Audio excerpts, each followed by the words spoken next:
Good evening and welcome to Ramadan Conversations. We're all in this together. It's presented by the Affinity Intercultural Foundation of Australia. I'm John Cleary and I'll be hosting this series of conversations presented throughout Ramadan. We've already begun a week of programs and completed almost 1/3 of them, and our conversations are spreading further afield. Yesterday, our program came from Melbourne, and today we're going global. We're off to Hong Kong. Ramadan is of course characterised by the iftar meal, the breaking of bread amongst friends and neighbours. Last year, Affinity hosted over 45 house iftars and 10 institutional iftars, including up to 350 guests. This year, COVID-19 has made that impossible, so Affinity has decided to carry Ramadan to an online platform. Ramadan Conversations is a daily 1-hour live conversation in which each episode will be live streamed and later uploaded on Affinity's YouTube page. As a former ABC broadcaster with a special interest in religion, it's my great pleasure to host these conversations, together with a number of assistant hosts, drawn from the Muslim community around Australia to assist us in our Ramadan conversations. Tonight, we're once again joined by Dr. Mushkan Berbish. Dr. Berbish is an educationalist with a particular interest in history, and she's currently working at Sydney's Amity College as the Compliance Manager, Community Engagement Coordinator, and an HSC teacher. Dr. Berbish, welcome. Welcome. Well, thank you, John. Again, it's nice being with you this evening. How has the first 10 days of your Ramadan been passed? Well, it's been quite an experience. Of course, it's quite different from the previous Ramadans, as we know, because of COVID-19. However, I have been quite busy because of virtual and online learning with students. As you know, schools have commenced, and almost the week, we started fasting, and a couple of days later, school had started. So it's been quite an adventurous Ramadan at the moment. So keeping up with online learning, teaching, everything else that goes on, yes. In a normal year, how many iftars would you host during Ramadan? Usually Affinity keeps me quite busy, and then I have friends and family over. So about 20 days of full with iftar programs. At home, I would have about 5-6 main ones, yeah.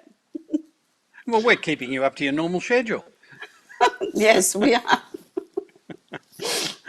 Well, Mushkan, tonight we're extending our virtual iftar conversation internationally. Our program guests are live in Hong Kong. And the first of those is Dr. Wing Tse, founder of Inner Journey Hong Kong. Dr. Tong has worked as the director of the Tao Fong Shan Christian Centre in the past 7 years. She's also a writer and author of a number of books on church history, and she's a member of the World Council of Churches reference group on interreligious dialogue.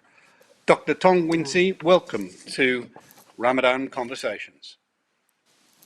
Hello, peace be with you from Hong Kong.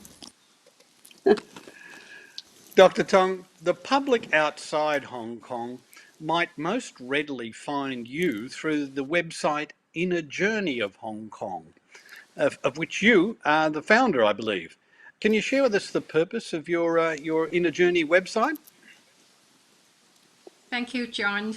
And I'm very happy that we can be connected in this pandemic situation in Ramadan. And Inner Journey actually is an exact response to the pandemic situation. As you know, Hong Kong from the end of January, we entering into the extraordinary era after numerous 14 days lockdown periods. Many of us struggling to maintain and try to make life seem as usual and normal, but also worrying about the uncertainty of the future. So that is the meaning of Inner Journey We hope that this avoidable lockdown period can be an inner journey for us to go back to our heart and to find the truth and the meaning of life in this special time of our era. Right. Ruchka. Dr. Tong, your work is primarily based on interfaith dialogue, and your published work is mainly on this theme. Why do you believe interfaith dialogue is so important, especially in these times of COVID-19 pandemic? Yes, I'm very glad that in the last few years we can celebrate Ramadan with our faith partners from all over the world to have conversations over the iftar dinner. And I remember that every dinner we have put the keywords cards on the table, and then there are several words that among the table we share about our faith traditions on these words. And one of the most important words that still give me impression this year is fasting. That at the same table, different people from different traditions and culture, they share about their traditions on fasting. And I think we learn a lot from our Muslim friends that Yeah. fasting is such a wonderful tradition. And now I think we are actually in a global fasting. We are being fast from travel, from meeting friends, from stopping many of our plan. And I think fasting is actually a very religious and theological practice, and it's very important that we can explore more the meaning, especially through this interfaith dialogue. Dr. Tong, Well, you're quite. we in Australia yeah, have had something of a difficult year. We've had the impact Yes. of drought, of bushfires, and now Oh, COVID yeah. 19. Hong Yes. Kong has also been through a very difficult year of a quite different kind, one about the nature of its civil society. What's been the impact on community relations, and how have these events affected your interfaith activities and your interfaith work? Thank you for your care to Hong Kong and my love to Australia. I was in Australia actually in January before the traveling limitations. And I met a lot of people from your countries, and that you tell me how the life is under all this special situation. And also, we in Hong Kong also under a very special situation in the last 10 months, especially in our society that we are deeply divided. And I think that this Ramadan period, it gives us also a period of time, although we can't see each other, but we are more connected through like now this variety of and creativities of connections, so we can be connected and find a new way, a new normal after we go through the next period of our time. And that's why uh, as a Christian, we also just celebrate Easter, as you know. And now we are in the Easter time from 12th of April to the end of May. So in this 15th day, I introduce a program that is called Treat Yourself Well. In such very difficult situation, no matter in Australia or in Hong Kong, what we can do home, that is that every day we can practice one good habit, to develop one good habit. So every day I write a column article and to share from different cultures and different faith tradition one good habit. And one of the good habits I share is from our Muslim friend is fasting. And I said that it is also a good time for us to have a digital fasting. Because many of us are working from home now because of the pandemic situation, and the work and life distinction became blur. So I just say that every day we can have a period of time to fast from all the digital devices so that we can live a life and live a good life and treat ourselves well. And I think because of our developing of the good habits, that it helps us to be stronger, to make us stronger, even better person for making a better world in the coming future. You have worked with a number of agencies. You've worked at Tao Fong Shan Christian Centre for the last 7 years, and every Yes. year during Ramadan, you have hosted iftar celebrations with your Muslim partners. Can you tell us a little bit about the wider purposes of the Tao Fong Shan Christian Centre and the idea behind the centre holding iftar meals? Yes. Do Fung San Christian Center is founded by a Norwegian missionary called Carl Ludwig Reichert in 1930. That is 19 years ago. And from the very beginning, interfaith dialogue is the heart of the center and remains the core vision of the center. So throughout the year, we have all the interfaith dialogue with different faith partners, and especially in the Ramadan period, we host the iftar celebration with our Muslim partner. And through meals, through dialogue, through eating, as I said, the dialogue is much more cozy and warm, and then we can share a lot that we cannot hear a graded seminar talk. So I enjoy a lot to be with our Muslim friends every year in iftar.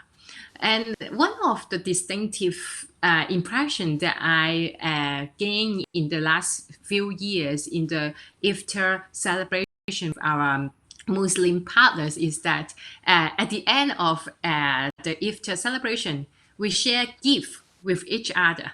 We exchange gift, and I think this gift is a very symbolic gesture to show hospitality that from our faith, I have something for you. From your faith, you have something good for us. And I think this hospitality is a very symbolic power, symbolic strength that we need most in our time. And what is it? That is love. As what we now cannot be together, but this Ramadan conversation as a gift for us in Hong Kong, that we share this hospitality and we share love, and then make the life is easier in our pandemic time. Dr. Tong, a wonderful thought.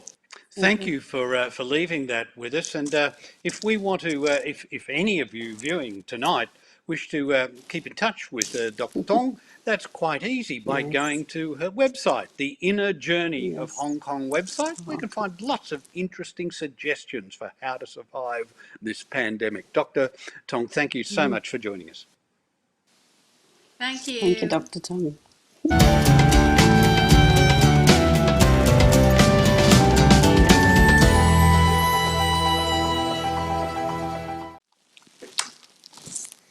Well, Mushkan, Dr. Tong provided us with some little treats ourselves to go away with. We can look to her website, Inner Journey of Hong Kong, and find out. I checked it out earlier today. It was really quite interesting. Yes, it is interesting. I looked at it too. Oh, good. Yes. Our next guest is Raymond Lam. Now, Raymond is a senior writer at the Buddhist Door Global, and editor of its Buddhism in the People's Republic project. Born in Hong Kong, he read religion and philosophy at the University of Queensland and Buddhist studies at the School of Oriental and African Studies in London. He's a Mahayana Buddhist And since he became a religion journalist and began working for the Buddhist Door organisation in 2010.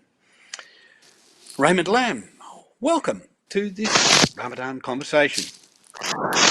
Hi, thanks for having me. Great to be here. Welcome, Raymond. Raymond, Hello, Doctor. we're getting a little noise coming across our mics. I'm not sure what it is. It sounds like an old-fashioned 78 record scratching and scrambling. That's cleaned up. That's much Okay. better. Raymond, you're currently a Yes. writer at Buddhist Door Global and editor of Buddhism in the People's Republic project. Could you please tell us a little bit about this project and its aims? Well, we noticed that there's a profound gap in the overall journalism market, so to speak, for quality English coverage of what's going on with the Buddhist community in China. And we're not talking about Buddhism in Tibet or Buddhism in, say, Hong Kong or elsewhere. We want to talk about the sort of revival of contemporary Mahayana Buddhism in China. And so to this end, we've sort of built a project which focuses on Well, we'll have to come back to that. That's impossible to see. Yeah, Mushkan, yes, that's a pity, really, isn't it? It is. It is very. It's very we'll get loud back as to him well. in a moment, to Raymond in a moment. But you were just going to offer to me that you'd followed Dr. Tong's website as well. Did you have a look at some of those little video clips? Yeah.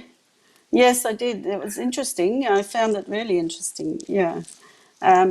She's got some really good ideas, I think. Yeah. Yeah.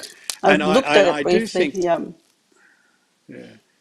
I think one of the challenges for all of us is to step outside the sort of boundaries we're in, isn't it? Like it's people like she, who's a deeply informed scholar in her own tradition, yet she's able to encourage each of us to step outside that tradition and join with other people. Yes. That's a very hard balance sometimes, isn't it? It is, yes, but it's interesting the way that she can move out of her inner comfort zone and then move into something quite different.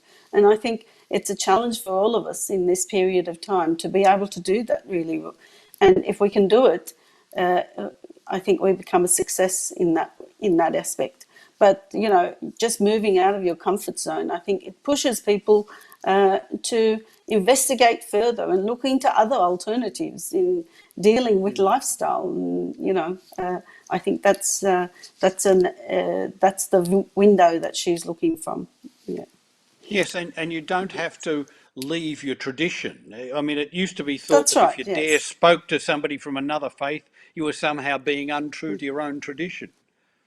Yes, and but they should know that once you have a dialogue with somebody else, you understand your religion far wider and in a greater depth. I think than just sticking to your own and not finding out about somebody else's religion. I think it's important to be able to find out and keep your own in a steady, stable way as well too. Yeah.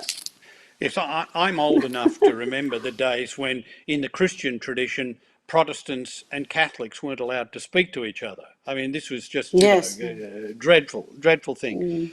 Is it something about new communities that quite often the traditions are as much about the old country and the old culture as they are about their religion? And it's very hard for a generation to separate itself in that way.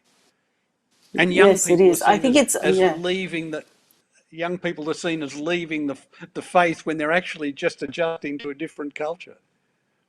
That's right, yes, and it's harder for the younger people, I think, but also it's very hard for the elders to accept that the young generation is trying to accommodate themselves in a new environment, I say. Whereas the older generation is trying to keep their culture, trying to keep their thing, and they're afraid for the young ones to lose that traditional culture or the religion as it is, and that goes for all religions, I think. I don't think it's just for the Islamic religion or the Christians, or I think it goes for all religions and all elderly in those religions All as faith well traditions, too. Yes. yeah. All faith Well, Raymond traditions, Lammers yes. is back with us now. Raymond, we do apologise for that break No, in our no, no, not signal. at It all. was a audio distortion. Just Is it a little bit better outline now? briefly for us. Yes, it's fine. Could you outline for us That's great. briefly your Buddhism in the People's Republic project? Because it really does sound very, very interesting. Well, there is a lack of coverage on mainland Chinese issues pertaining to Buddhism. Part of it is due to various cultural and historical factors, not to mention the fact that Buddhist journalism hasn't really made an effort to cultivate sources and contacts within mainland China. And so, to that end, we really try to bring together a contemporary focus on what Buddhist communities and individuals in China are up to now, and basically looking at trying to read the runes, so to speak, as to the future direction of Mahayana Buddhism specifically on the mainland. Mushkan. Buddhism and Islam, Dr. Tong, Buddhism and Islam have both existed in mainland China for many hundreds of years. Over more recent politics has sometimes been used to stir tensions between those groups. Does this spill over into Hong Kong at all, Raymond Ladd? I haven't seen specifically tensions. But I do recall, think in 2017, there was a Belt and Road Forum organized by Polin Monastery, which is actually one of the largest Buddhist monasteries in Hong Kong. I don't know if you've seen the Big Buddha. You know, the Big Buddha Yeah. that our tourism board Yeah. always tries to push on potential visitors. Polin Monastery, that temple organized the Belt and Road Forum, and it was fantastic because I remember everyone only had 5 minutes to present a paper. That was what I remember most vividly about it. And while I don't quite remember the papers, naturally, because they were all 5 minutes long, what was striking was this collaboration between the Belt and Road Project and one of Hong Kong's largest Buddhist monasteries. And of course, politics is an extremely sensitive subject in Hong Kong at the moment. The sort of relatively conservative instincts of the Buddhist communities, or at least the Buddhist leaders in Hong Kong, cannot be ignored. But at the same time, they're also very nuanced. There is no monolithic pro this or anti that position. And I think that's another thing that's fascinating. You bring in Buddhist leaders to speak with you privately, and they have very nuanced thoughts. It's definitely not a black and white picture. You've put some years of Yes. study into the field of religion, both in Australia and the United Kingdom. You have been a Mahayana Buddhist layman since 2008. Now, as a journalist specialising in religion, you may Yeah. often find journalists who ask, why bother with such a specific field? I mean, just how important does religion continue to be in the lives of most people in Hong Kong? And I guess I'm really asking a question about religion as a background substrate to most cultures, even the broader Chinese culture. Yeah, thanks for that question. I mean, I early on in my career, I was always asked that question. Because the honest truth is that I didn't initially intend to get into journalism. but I think, excuse me, but at the same time, I started to realize how, Tired. no, I don't know what's going on with this. But anyway, here we go. This is much better. But It's all right. We're all in this together. I understand you. This is embarrassing. We should be, us millennials should all be in with social media and how to live stream and vlog and all that sort of thing. But I definitely understand you because I've been having the same issue tonight. I don't know why. yeah, this is why us religion people get criticized for being old-fashioned. In any case, I think religion is surprisingly dominant in the news. Or you just need to peer past the front pages. You know, you've got ISIS, Yes. you've got the Israel-Palestine conflict, you've got religious evangelical influence in the United States. I mean, on Netflix there was a very popular documentary called The Family.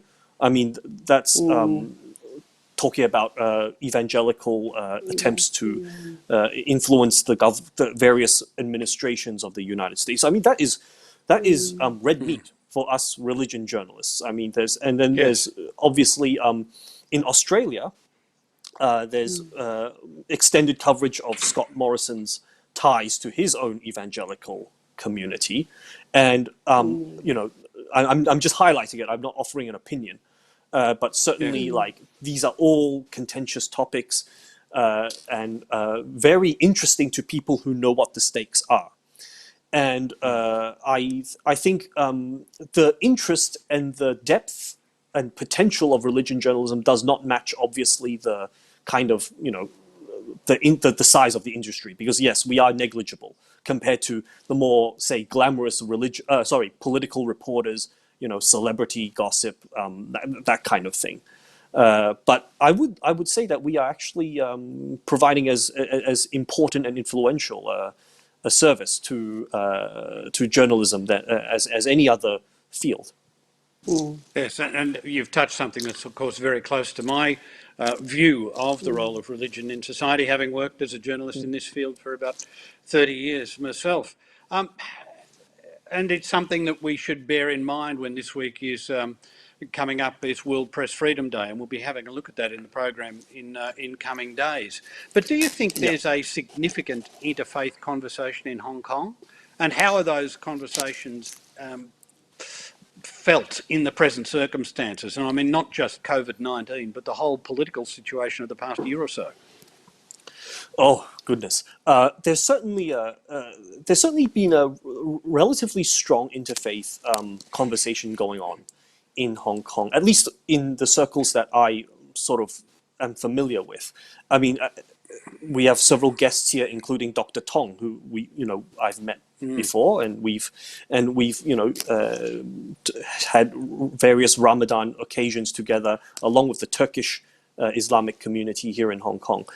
In terms of interfaith and politics, we have a colloquium of 6 religious leaders. That's the formal name. And it comprises some of the city's top representatives, so to speak, of religion. So you've got people from the Confucian, Taoist, Buddhist, Catholic, and Protestant communities. And obviously there are 6 in total. And they've made various statements on matters of import, including those on the recent political crisis that has engulfed Hong Kong since last year in May or March. So, and also COVID-19 as well, because COVID-19 has stressed the need for people to understand each other and to come together. It's brought to stark attention our need for compassion and understanding. But yes, unity in Hong Kong is a difficult word right now, because I think people thrive off division and sort of taking and tribalism, and so people are now maybe people feel that these religious leaders' words are a little bit hollow or empty. Now, I'm not saying they are, but we need to do better in order to sort of take that message of unity and sort of bring it forward and to say, okay, so we need unity, but we also need solutions, and solutions that everyone can at least feel are respectful and palatable to their constituents. So I think that's the big problem, not unity itself. And it's a challenge that perhaps religious groups, given their sort of broader interfaith connections, have a platform from which to help this conversation, this wider civic conversation. Yes, actually. Again, it's important. It's important for religious groups, and I think many groups do understand this, to support, to take positions that they feel accord best with their theological and religious convictions. I think the problem is a lot of religious groups, as well as sort of interest groups like the government itself, or sort of anti-government groups, you could say, have tried to portray the sort of political statements or social statements of religious groups as taking sides, and that really, for better or for worse, that really fuels the fire. And so I think a lot of religious groups are in a bind. For example, what do you say to those Christian groups that happen to be more supportive of the protesters? And what do you say to those groups of those religious groups that have just been going about the sort of mass of protesters and police, just taking care of injuries and just treating everyone? It can be skewed. The way the media portrays these groups' intentions is it's a landmine, really. So it's not an easy way out. Well, Raymond Lamb, we have to wind up this very brief conversation here, but we're very grateful for your taking the time to join with us, and I hope we can pick up this conversation again sometime in the future. Maybe you can come out here and spend a few days, around Sydney, and we can sort of, introduce you to the the broader things that once you knew. I look forward to visiting again. Thank you so much, John. And thank you, Doctor, for having me. Thank you. Thank you.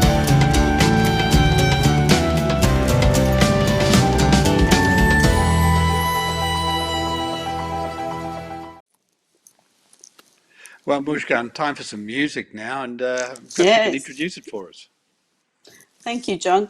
Our music this evening is once again provided by Sinan Bekir Pamuk, and it is from the musician Tamburi Cemil Bey with the song called Chechen Girl.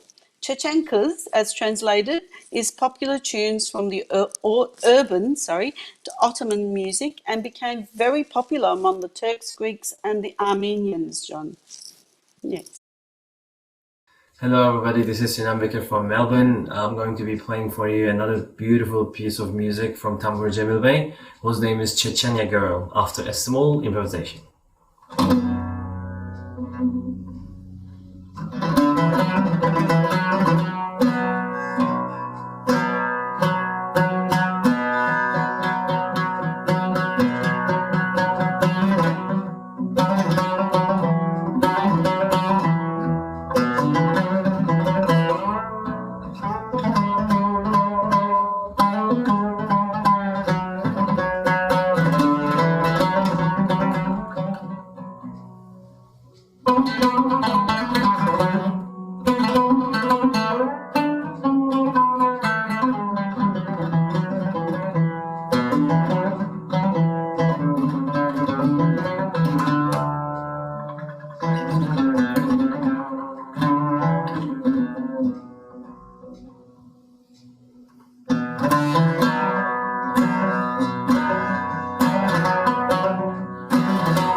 Oh, that was fabulous. Nice. Yes, it Some was great nice. finger work there. Yes. As Wonderful. the tempo gets faster. Yeah. Yeah. You're with Ramadan Conversations. Our next guest is Franciscan Brother William Ng. Brother William has been a Franciscan friar for some 28 years and based in Hong Kong. Besides being engaged in administrative tasks for his community, he's the supervisor for Ma On Shan, St Joseph's Secondary College, as well as its primary school. With a master's degree from Yale, he is a spiritual director for a number of groups and individuals, specialising in the use of expressive arts. Brother William, welcome to this Ramadan conversation. Hello, good evening, everyone. Hello, Brother William, brother. thanks for joining us. Tell us briefly what for you has been the impact of COVID-19 on the people that you mix with and minister to in Hong Kong. Well, for COVID-19, because we cannot go out, so I try to do a lot of things online. And for one thing that we did was we made a series of videos on St. Francis using Franciscan spirituality to face the pandemic, about the qualities of silence, the quality of relying on God, and just being compassionate during this time of pandemic. Yeah. So you're drawing on your faith tradition and the stories of the faith tradition to inform the present situation. Exactly. Yes. Yes. Because I'm involved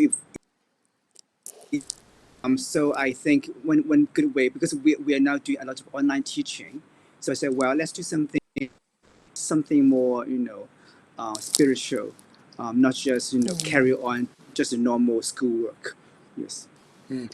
As a teacher, has the education suffered much disruption, not just through the COVID episode, but of course over the last year, Hong Kong has had its own problems in civil society issues. How's the education system bearing up and how are you dealing with it? Yes, that's a very good question. At the moment, or since the end of June last year, yes, and a lot of students got very excited, and because they're very concerned, and so they would go on to protest, and then sometimes they will wear the school uniform, and some schools are very representing the school, and the education bureau is saying that a party should stay out from the school campus, and there's a lot of things, and then some schools are more leaning towards this side, and some schools are more on the other side, and then we care our neutrality and all that sort of things. There's a lot of nuance and balance, because as coming from a faith tradition, we do have values. We do have moral education. So, but we try so allowing the students to be critical, how to think carefully, and how to make their choices, and to be with them. I think as as educators, we have to be with the students, and and to say that we are in this all together, just like the slogan for this Ramadan conversations. We're in this together. Mushka. Yeah. Brother John, you're also engaged in general work of your order. So, Yes. what sort of wider community engagement is characteristic of the Franciscans today? Um, I'll just say something. Last year was the 800th anniversary of the meeting of St. Francis, and the Sultan Malik Yes. There's of the something Crusade. wrong with When there's a lot of atrocity between Europeans and in the Middle East, and St. Francis said, "Hey, we are Christian. We're supposed to be peaceful." So just to get it out. So and as John was explaining, one of my background is with the expressive arts. So what we did last year, in order to celebrate this event of the meeting of St. Francis and the Sultan, rather than just do another seminar or because we all knew the story, but how do we experience it and embodying it? So we did a workshop with drama. In this workshop, we try to get participants to do role play, to do artwork, to try to understand how to really listen to other, how to listen to the other, how to step into the other people's shoes, and to learn from each other. So I think that was a really interesting experience.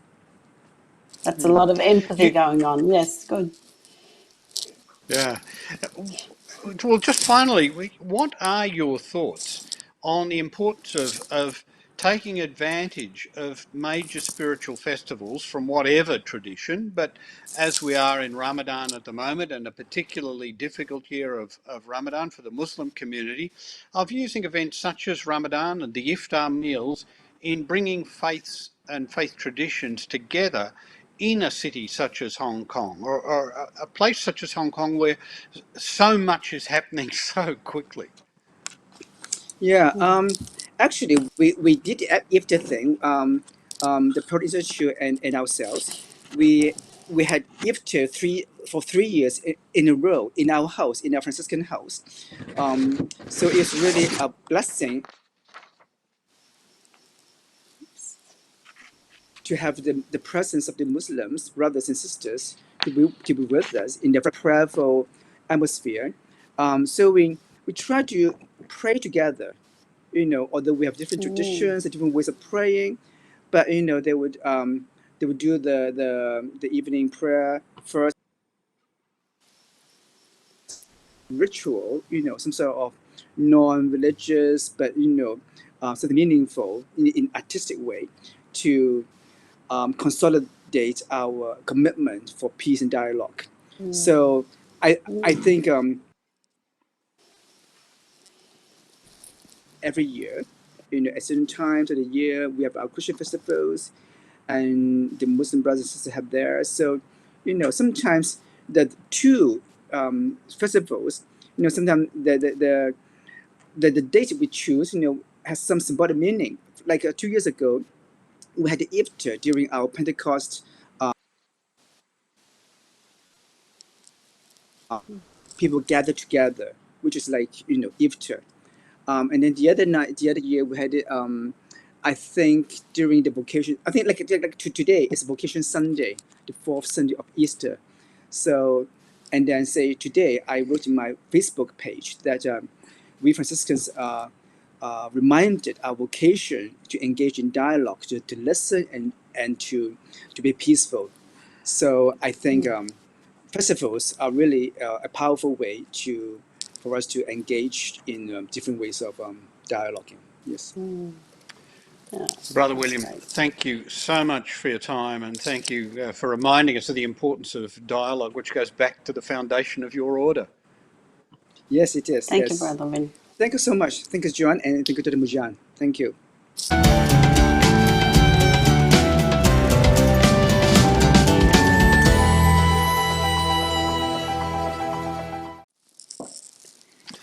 Well, Mushkan, our final guest for tonight, Mr. Yes. Mesut Temel. Mesut is a senior IT professional with over 20 years of experience in the telecom and technology sectors. He also has extensive experience working across the Greater China region. Additionally, Mesut is the chairman of the Pearl Institute, a council member of the United Muslim Association, and the honorary secretary at the International Islamic Society of Hong Kong. Mesut, welcome. Thanks for joining us. Thank you, John. Thank you, Mujgan. Assalamu alaikum. Ramadan Mubarak. Mesut, you're chair of the Pearl Institute. What is it, and what sort of activities and programs are being held throughout Ramadan in Hong Kong this year? I think you guessed the name of Pearl. The name of Pearl came from the Pearl Delta, that is a place, a river, and next to the South China Sea. So we call the Pearl because we are in a Pearl region.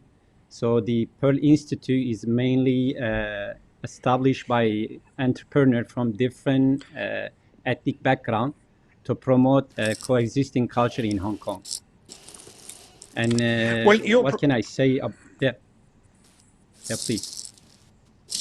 Yes, go on. We are mainly doing some project social welfare with the charity groups. We have some interfaith dialogue activities.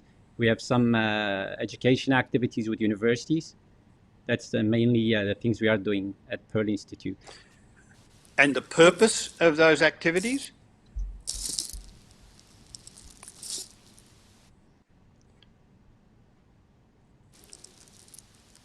Sorry, Mesut, can you hear me? Yeah, I can. Okay. Your professional career is concerned with IT and its applications. In Australia at the moment, we have an app for tracking COVID-19, which is the source of much public discussion. It raises questions about individual freedoms. Are there similar questions being raised in Hong Kong at this particular time? Yeah, we have similar app, but it's a little different than the one in Australia. I think those kind of apps are needed to speed up the recovery for the infected people. In Hong Kong, we have the Stay Home Safe app that's mainly used for the people who came Hong Kong and they need to be under quarantine for 14 days. It's basically tracing where they're going with a kind of a wristband, and so it's easy to trace where they're going, whom they cooperate with. So I think these kind of apps are needed for the community's sake. Of course, the people are complaining because of privacy issues, but we have privacy ordinance in Hong Kong too. So I think this COVID-19 is a very special circumstances. So I think we should tolerate that much app for our good sake. Bushkan. Mr. P, you're interested in and involved in a number of interfaith activities in Hong Kong. Why is this so important to you, and what significance does it have for the people of Hong Kong today?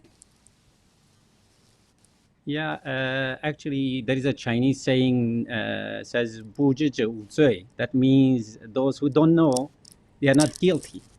I think most of the conflicts all over the world just happen because the people do not know about each other. They have some prejudice about each other's culture or faith.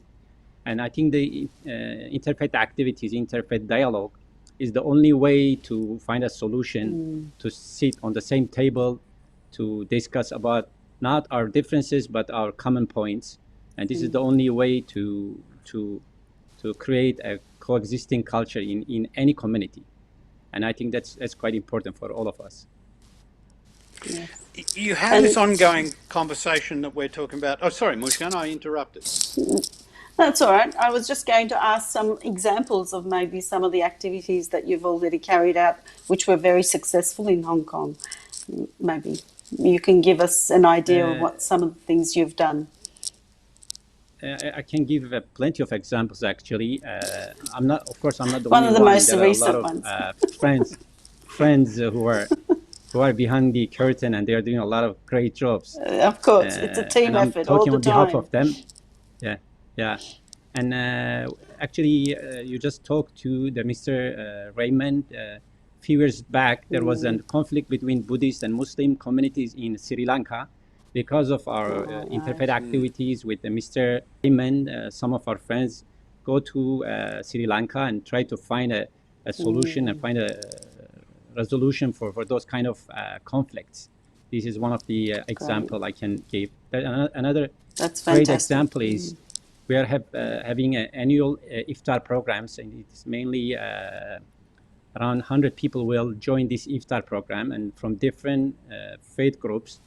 There was a time some people, there was a conflict in Palestine and Jewish communities, but in our iftar program we see the Jew and Muslim are hugging each other and crying each other together on the same table, and they're saying sorry to each other, and that was a great moment. That's fantastic. Yeah. And particularly in a city such as Hong Kong, which for so long has been a meeting place for Yes. cultures from all across the globe. Do you see something? I know Hong Kong has difficulties at the moment, but there are still things that you look to for Hong Kong and say, here we can set an example for others? Yeah, of course. There are plenty of good people who are not only Pearl Institute, but those good friends of us who you had an interview with, and there are plenty of who didn't came to join this program. They are doing a great job to keep Hong Kong safe, and actually Hong Kong already has this coexisting culture for quite a long time, but I have a great hope for Hong Kong. Right. Maybe finally, we can. Sorry, John, again. Sorry? That's all right. Maybe we can meet you all together within that group that you work so well with. Hopefully, when all of this COVID-19 epidemic is over, you can come over to Australia and we can show you around. That will be great. That will be great. Or you can come to Hong Kong. You're all welcome to Hong Kong. Maybe have iftar together next Ramadan. Inshallah. Inshallah. Mesut, thank you so much for joining us. There are lots of things we can talk about. Thanks for hosting us. Rapidly Thank you so much. Running out of time. Thank you so much. With you. Okay.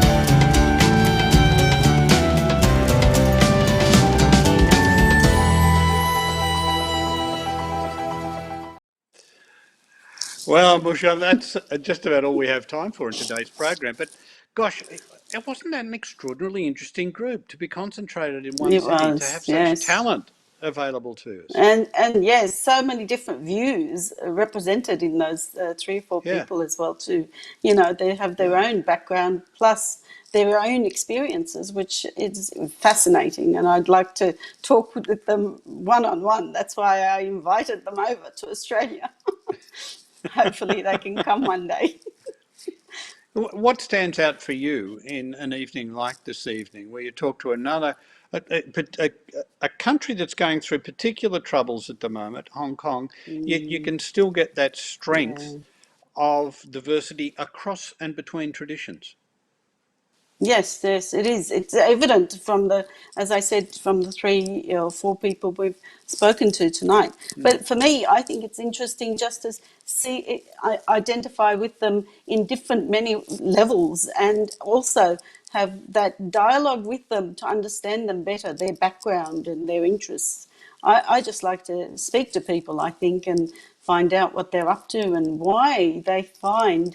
And all of them, I found the common denominator was they all believe in interfaith dialogue very wholeheartedly. And that to me is very important. I think that's the key to humanity and the saviour of humanity. Isn't it interesting that with many of the people you encounter in these interfaith circles, that the interfaith dialogue seems paradoxically to strengthen their faith and to strengthen their commitment to humanity as well? Yeah. Well, yes, that's the strong part, and I think it's intriguing, and I'd love to meet with them and deal with them a little bit more to be able to understand them better as well. Yeah, this is only a touching of the surface, I think. Yeah. Mushkan Berbesh, that's all we have time for tonight. So thank you. Thank you for being part of the team this evening. I look forward to catching up again soon. Hopefully, and, yes. Thank you. Thank you. And thank you all at home or wherever you happen to be for joining this Ramadan conversation. It's a rough and tumble across the world, and our next episode will be tomorrow, and will be a very special episode in recognition of World Press Freedom Day. Over the past week, our conversations have featured a number of well-known guests.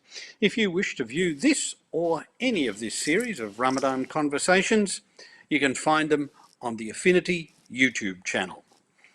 Stick around and take a look. Stay safe. Have a blessed Ramadan.